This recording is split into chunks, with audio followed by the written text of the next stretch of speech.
All right, let's get to our next our conversation now.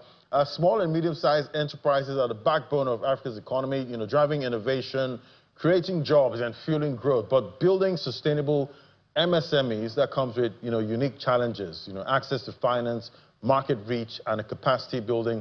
And now explore how entrepreneurs and policymakers are working together to empower African MSMEs, for long-term success. And see how the MSMEs have performed in 2025. Joining me for this conversation, I have Obianuji Onyekure, Chief Financial Officer, Manifold Computers Limited. It's great to have you on the show. Compliments of the season. Thank you, Ladi, for having me here. So what would you say were the biggest, challenges for African MSMEs, in 2025? What do you think stopped them from achieving, sustainability, and growth in 2025? Thank you, Ladi, for that question. I was really excited to see the growth that the billionaires of the world were able to add in 2025. And that made me ask myself question that we had MSMEs.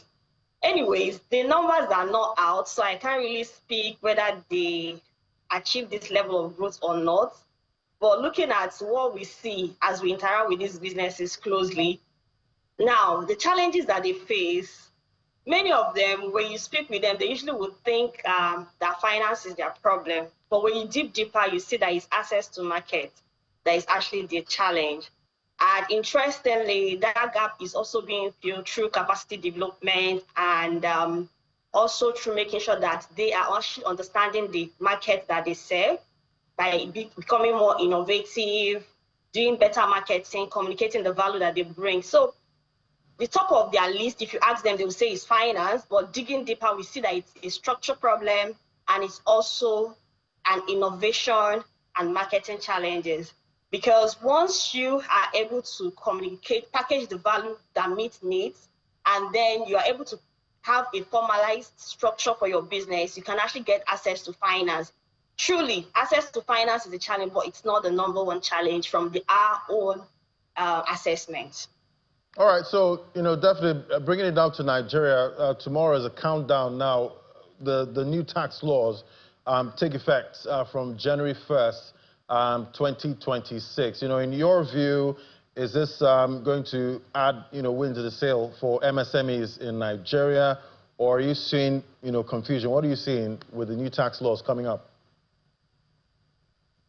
So what we'll see is that the masses, the MSMEs in particular, are actually quite confused. There's been a lot of communication out there from the fiscal committee, but the trust is just deficient. They are not believing them, and everybody is kind of trying to wait and see. And they're also relying on professionals that support them. They tend to trust the professionals more than what they read or listen to in the news. So 1st of January, the new law kicks off.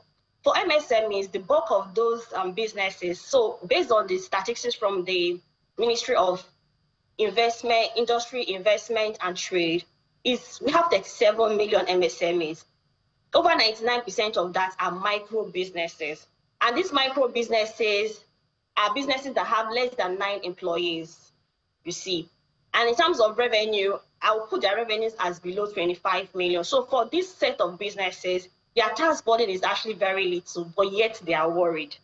And the reason they are worried is because they have not been in the tax net. And when something is new, you're trying to get into the net and you're not trusting the system, and you're also anticipating growth in your business, you are kind of concerned. But I believe strongly that once the system takes effect and they begin to navigate it, those concerns will go away.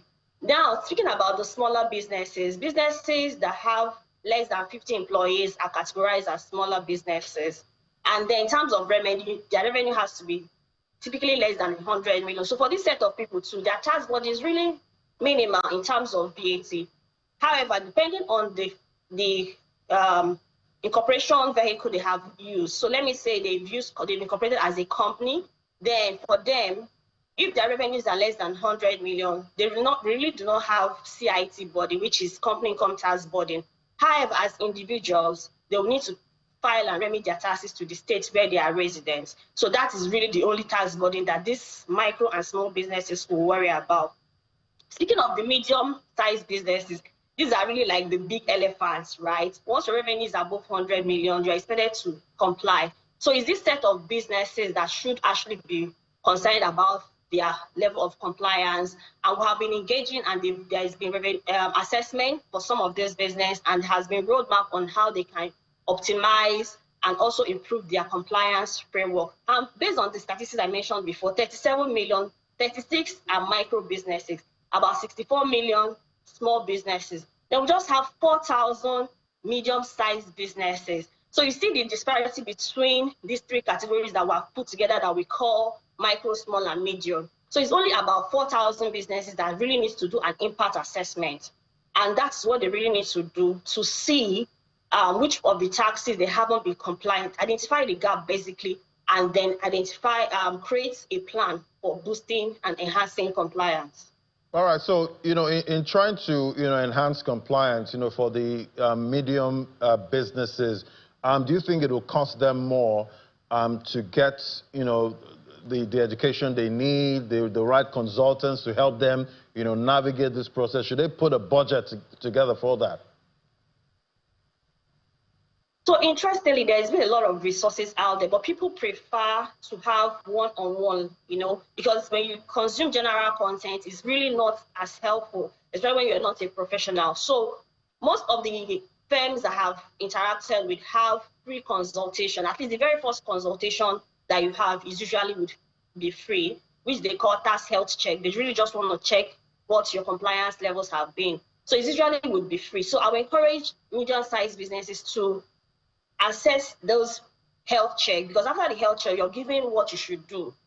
And what you should do, most of those things are actually things you can do for yourself. For instance, file your monthly VAT returns. It's really how much have you sold, and then go to the portal where it has been designated and file those returns. So there are easy things that have been doing. Even the institution, the Nigerian Revenue Service, as it's called from tomorrow, also have free resources across the social media channels, even on the portal itself, that can help.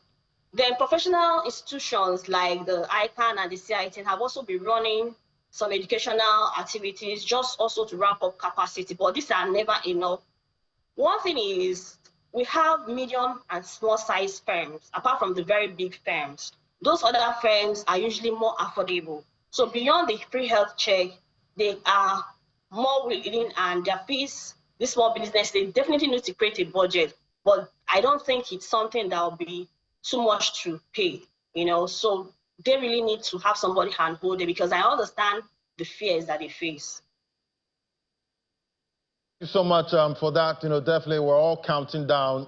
Definitely 2026 is looking like it'll be a very, very interesting year. So many things are happening or starting on the 1st of January, 2026. But what are you seeing for access to finance, for most of these MSMEs in 2026?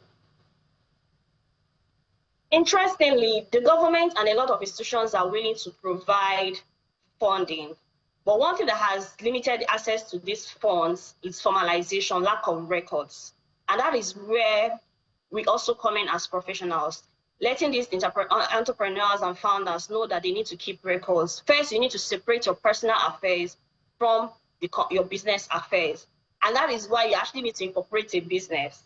So you could do a sole proprietorship, right? You could just do a limited liability company, and then make sure you open a bank account and put all of your business cash flows in there, then keep records. So you could keep records. Manual records are not really reliable. I know that's the age-long one that everybody likes to do. But now that's where digitalization comes into space.